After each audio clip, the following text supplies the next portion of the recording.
Hello everyone and welcome to another Star Wars The Old Republic video. I know you probably haven't heard that in a while because I have been not uploading and it's been a week since I've uploaded my last video, so it's been quite a while. I think that's the longest I've ever gone on this channel without uploading a video in the past year, or ever since I've really gained a lot of subscribers and stuff like that. And I know just life's been busy, school's been busy. However, the Vigilant Defender Cartel Pack, the new items coming out of that one have been data mined. I don't know whether this is going to be released really soon. It could be released this next Tuesday for all we know, or it could be all the way in with patch 5.2, the War for Iocath, which is coming like many months later. So I'm not sure when exactly this is going to hit the cartel market, but there is quite a lot to talk about this. So this pack is a perfect example of having really bad stuff and then really good stuff, and there's really no middle ground. It's just either it's really bad or it's really good. It falls into one of those categories. And this is a perfect example of where I feel as though Bioware mixes good stuff with bad stuff in order to just get people to buy the pack, because they'll buy it for the good stuff, but when they get the crappy stuff, they'll be a little bit unhappy. And you'll see what I mean by that. In short, the armor sets, complete crap. Like, oh my gosh, I have never seen a cartel pack with so many bad armor sets out of all of the cartel packs in the game. This is one of the worst. And then on the other side, you have some awesome mounts coming out of this one. You have some really amazing other stuff. We'll talk about all that. But let's rip this bandit off right now and talk about these really bad armor sets. So let's play a little bit of a game, guys. I'm going to show you some of these armor sets and I'll give you a few seconds. Guess whether it's a gold, silver, or bronze. Alright, so we'll throw up one here. The Cunning Statesman's armor set. Pretty plain looking, right? Nothing really too special. What do you guys think? Is it going to be gold, silver, or bronze? I'll give you a second. Well, if you guessed bronze, you are incorrect, because that's what I would have guessed. This is a gold armor set. Can you believe that? A gold armor set for this. As I've said in previous videos, if you release a gold armor set, and Bioware's done this all the time, like when they release gold armor sets, there's something special about it. Something really cool. It very evidently looks nice. This is complete crap. I would see this being a bronze armor set any day, but amazingly, it's a gold one. Let's do it again. What about this one? This one's called the Reclusive Master's armor set. What do you think? Gold, silver, or bronze? Well, I would have guessed silver. But if you guess silver, you're incorrect. This is another gold armor set.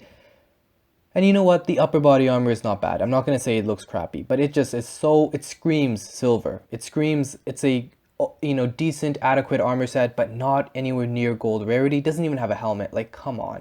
So that's complete crap, but that's a gold armor set. As I said, upper body armor is okay. The gloves are pretty nice, but other than that, just really generic. Looks pretty similar to the one we got in the Stalwart, the last cartel pack, the Stalwart Leader one. I forget the name of it. It was like the Jedi one. Yeah, it looks kind of like that, I guess. I don't know. Just not very nice. The next one is Badlands Renegade. This one's a silver armor set. Once again, just is generic. Bioware, the people who are designing, the monkeys who are designing these armor sets, should just go on Google, search up SWTOR fanfiction, whatever, and just copy armor set designs from various things. Like, trust me, we don't give a damn about lore. We just want some really nice armor sets. And I don't know why they keep coming up with these crappy designs. And I'll tell you one thing, most of these are reskins. I'll tell you that much. Or they're based off already existing models. And I was reading the Reddit comments of this, and I guess some people were saying that actually some of these are reskins of like the starting level armor you get for like the Jedi Consular or the Imperial Agent and stuff. Like, when you're on your starter planets, for Jedi Consular, for example, that would be Tython, and you get some random green drops from mobs or from your reward. Some people are saying that some of these are actually reskins of that model. I haven't like gone and fact checked that or searched that up, but I trust it. I mean, I totally see Bioware doing something like that. Nonetheless, that's silver, I guess. And the next one here is the Imperial Advisor's armor set. Really ugly. Yeah, the color scheme is pretty terrible as well. I hate the green. The upper body armor, once again, I'm not going to say it looks ugly. I'm just not, because it's not true. It's okay, but it's just generic. It's like, yeah, make it bronze, but silver, come on. And then the next stuff here, these are the bronze ones. Oh, sorry, we have another silver, apparently, the Royal Guardian's armor set. So this one's another silver one. Now, for this one, the upper body armor, I'd say looks, like, better than the other ones, but still, I don't know, I guess this one's silver. And then the next one here is the Wandering Disciples armor set. This one is bronze, and the upper body armor is just a clear reskin of the Nightlife Operative's upper body armor. So they just straight up reskinned that and put some green color on it. And the helmet just looks, like, atrocious. That's a really ugly helmet. But, yeah, so we're just gonna rip this bandit off. I'm not gonna spend any more time on talking about these. You guys have seen them. You guys can judge them for yourselves. I personally just detest these armor sets, and the fact that now they're just gonna be more junk dropping from this cartel pack kind of sucks because, you know, even if you get a gold armor set, that's not gonna sell for anything on the GTN. I'll tell you that much. And you know, just buy them off the GTN if you want them. They're gonna be pretty cheap. Going on into the weapons, let's rip this band-aid off as well because this is just the same thing. Like these weapons, Bioware doesn't do anything cool with them, so they don't really sell for much on the GTN. And sure, the designs are pretty unique, I'll give them that much, but the problem is there are just so many weapon designs in the game. Like with all the lightsabers in the game right now, I don't know why anyone would want this hilt. There are just hundreds of really nice hilts in the game, and there's just nothing too fancy about it besides its design.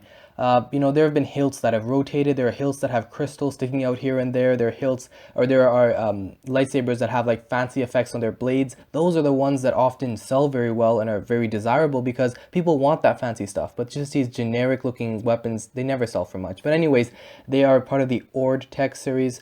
We've seen quite a few of these in previous cartel packs as well. This is the Ordtech F7. There's an assault cannon, which the photo isn't there. Then this is the dual saber, and there's also a single lightsaber. And once again, the design is actually pretty nice. If the hilt is large enough, I would totally see like that being a nice hilt. The problem is there's just so many hilts in the game that look very nice. So I don't see anyone really paying many credits or really wanting this. Like you could pick it off the GTN for probably 50k when this pack comes out. Now going on into actually some of the good stuff. So let's get a little bit excited about these things. We have some really, really awesome mounts. So let's get started with the gold ones. The first gold mount is the Corrupted Acklay. I talked about this in a video like many weeks or months ago. It was data mined that this was coming out, and you know, a lot of these mounts have something to do with Nathema because that was a new chapter, and almost every single animal that was in the game, like Rancors, Nexus, whatever, have somehow become corrupted on Nathema. So this is just a Corrupted Acklay. I'm not too sad about this reskin because, you know, we already have Acklays in the game, like the Marsh Hunter Acklay from the Visionary packs. But since we only have one Cartel Market Acklay, the other one is a PvP ranked reward. So that's very exclusive. I don't mind seeing more of these in the game. I'm just happy it's not silver, because I hate it when Bioware makes a rare gold mount a silver reskin version. That just devalues all the gold mounts in the game, yada yada. You've heard me go on that rant before. But yeah, I think this one looks pretty nice. So that's an awesome gold mount in my opinion. That's going to be awesome to see more of these Acklays, because the Marsh Hunter Acklay did very well. When the Visionary packs came out, that thing didn't drop below like 4 mil, and now it's upwards of 11, 12 mil on the GTN. And so I see this one doing very well as well. Okay, going on to the next one, Begeron Colette. This one's just part of that Vectron series. Always they release one of these machine mounts that have some sort of flourish associated with them. This one looks actually pretty nice. I love them because they always have a unique design. Just the one trend that you can probably rely on is that they always sell for cheap prices on the GTN. So you can almost always pick up these Vectron mounts on the GTN for very low prices, even when the design and the flourish and everything is very nice. But I'm not complaining. I mean, these are actually unique, and I like it when Bioware puts in unique things. So that's a very nice mount. Would I collect it for myself? Probably not. I'm more of a fan of beast mounts and riding animals and stuff, so I totally see this appealing to other people.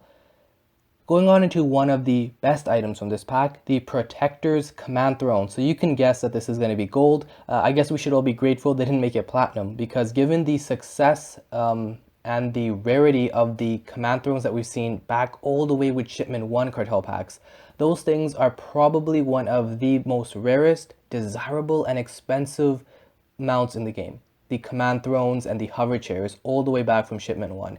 And those things sell for insane prices on the GTN, and they actually sell. I see people asking in chat all the time to buy those Command Thrones for like 40, 50 million credits. So I'm kind of happy that they're now reintroducing the same model, obviously making some important and significant design changes, but bringing it back because it's not been in the game for so long, and given that a lot of people probably want one, this thing is going to be relatively cheap when it comes out.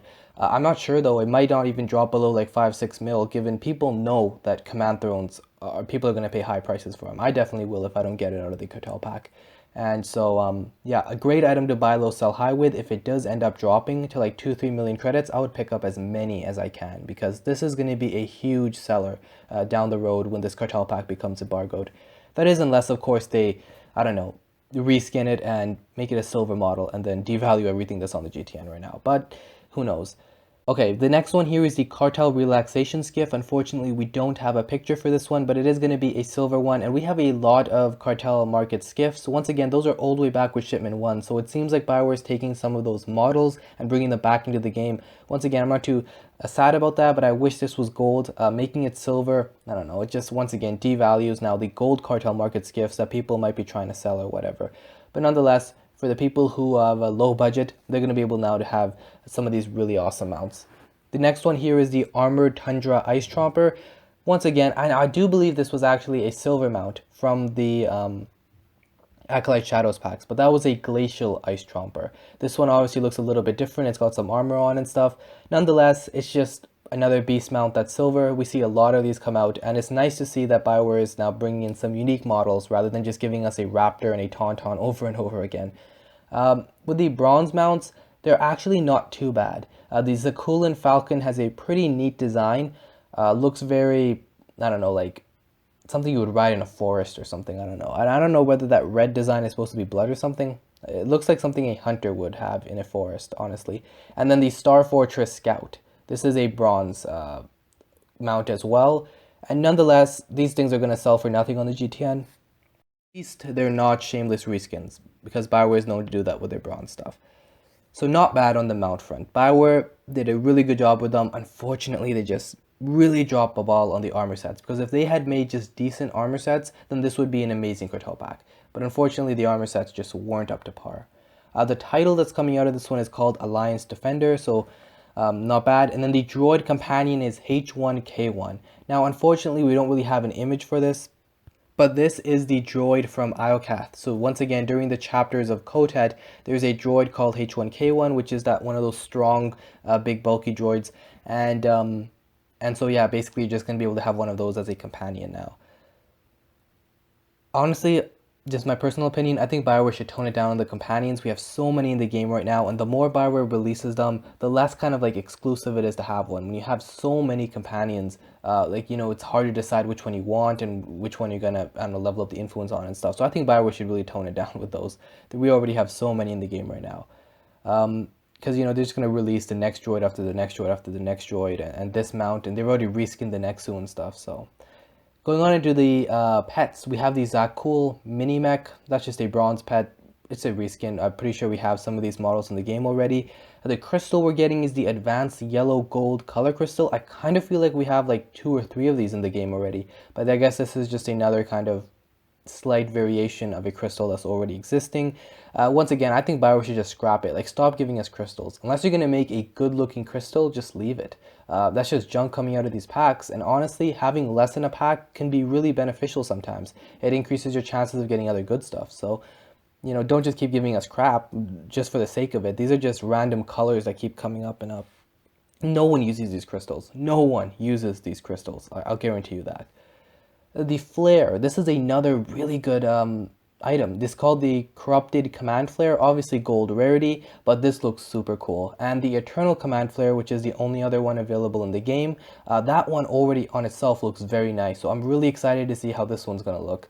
I definitely will be using that because I love all of the Sith theme stuff, and it's gonna work so perfectly for Imperial characters, and so that's gonna be awesome. So once again, a really nice item coming out of this pack. Then we have the Empowered Shuffle. This one's going to be a silver item, just another emote.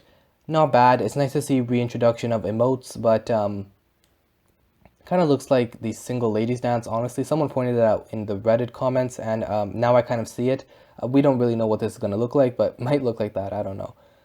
And then we have another pet, the Experimental Nexu. So they gave it to us as a companion. Now they're giving to us as a pet. This one's going to be a bronze pet. And then finally, we have a Toy Holocall Silver. Now, we actually have an emote called the Holocall, but this one I believe is going to be a regeneration item. So that's pretty nice. Again, I'll just put up the images of some of the decorations that are going to be coming while I give my final thoughts on the pack, and then I'll let the decorations go on so you guys can see some of this stuff. A quick note on the decorations, we are just seeing some flags, basically like Corellia and Manon, and then we're seeing a lot of the Sith themed ones come back as well. So we have a lot of Oriconian stuff, we have some what else? Nathema stuff still, and the Sith crystals. So we have a lot of the Sith theme stuff coming out again, which I am a big fan of. I love dressing up my strongholds and stuff with Sith artifacts and making it very like a Sith shrine. And so this is going to be awesome to see these decorations. Anyways, talking about my final thoughts on the Cartel pack. As I mentioned, armor sets were crap, mounts were good. That's basically the gist of it. Weapons were bad again, crystal was bad again. That's something you can expect across the board until they make some sort of change with the Cartel packs. Honestly, as I mentioned earlier, I think they should just scrap it. Like, stop giving us crystals, stop giving us reskinned pets over and over again. Just stop giving us these weapons unless you're going to do something cool with them. And the benefit of that is just less items, so that way we have more chances of getting the good stuff. Because to be honest, like there's a lot of good stuff here. Even some of the silver stuff is nice, but you know, when you keep getting the same crappy crystal over and over again, it just makes it really infuriating to open packs. And with this one particularly, I think don't even buy the pack, honestly. Just get the stuff off the GTN. Because you can open the pack and just really hope that you get the command throne, or you can really hope that you get one of the other really good gold mounts, but chances are you're only gonna, you know, you open a hyper crate, you're gonna get a lot of this crappy stuff, and you're only gonna get 2, 3, 4 gold items, and of those 2, 3, 4 gold items, the chances of you getting the one you want is very low. I mean, you could get like the lower body armor of one of these gold armor sets that's gonna sell for nothing. And the point is, if you want some of this stuff, just buy it off the GTN. I was gonna make a video, I might still make it, but honestly, like, okay, I'll just quickly recap it right now. I was gonna make a video on this topic, but the like the Eternal Command crates, for example, the Eternal Command Hyper Crate, it cost around 25 million credits when the crates came out. Now, of course, you could go ahead and pay the 4,000 whatever Cartel Coins and hope to get a good item, or you could sell it on the GTN for 25 million. But what I showed is you could actually have just spent 25 million credits and unlocked like 99% of the Cartel pack, with the obvious exception of the platinum items. But you could have like unlocked the majority of the Cartel pack using those credits. So let's say, for example, you had 4,600 Cartel Coins. Rather than buying a Hyper Crate and opening it, you could have just bought that Hyper Crate, sold it on the GTN, made 25 million, and then just bought almost every single item from that Cartel pack. So why even open it in the first place if you can unlock the majority of it just using the credits? And so that kind of goes to show that the system that they're using is pretty broken, and it's a combination of really crappy items and bad RNG. And so once again, I'm not endorsing Cartel packs whatsoever. If there is one take-home message from this video, it is do not buy Cartel packs until BioWare changes the RNG, until BioWare creates a system that is just a lot more profitable. At this point, if you have Cartel Coins, just don't open them. Just sell it on the GTN, get your credits, and buy whatever you want. That is the best route to take. And of course, after having said that, I will buy a ton of these and open them and make a video about it, because you guys need to see the drop rates for yourself. And if you're afraid of this hurting your wallet, well, simply tune in for that video, watch it, and it will most likely disincentivize you to open these Cartel packs, because you'll see just how crappy drop rates can be. On the other hand, I can always get a little bit lucky, which once again, I won't be complaining. In terms of the platinum items coming out of this pack, I'm not sure. I'm pretty sure it's going to be the same charged or whatever unstable Peacemaker Saber and Dual Saber, or we might get a surprise and see some new platinum items. I'm not sure. Anyways, I do hope you guys enjoyed the video. Once again, I'm going to try to get my uploads going like normal. I have some really awesome video ideas. It's just a matter of sitting down and narrating and getting the video editing going. Anyways, guys, I'll see you in the next one.